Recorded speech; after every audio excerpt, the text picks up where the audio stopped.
Did you know over 3 million families in the U.S. homeschool? Curious what their days really look like?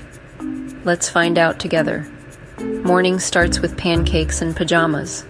No crazy school rush here. The dining table?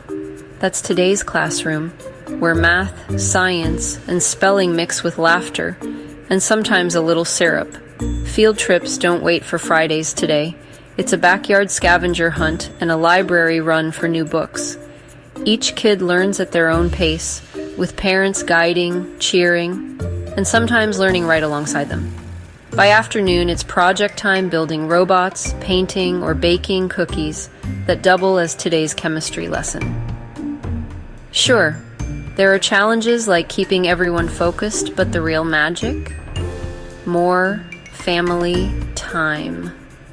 Less stress, and learning that fits your life.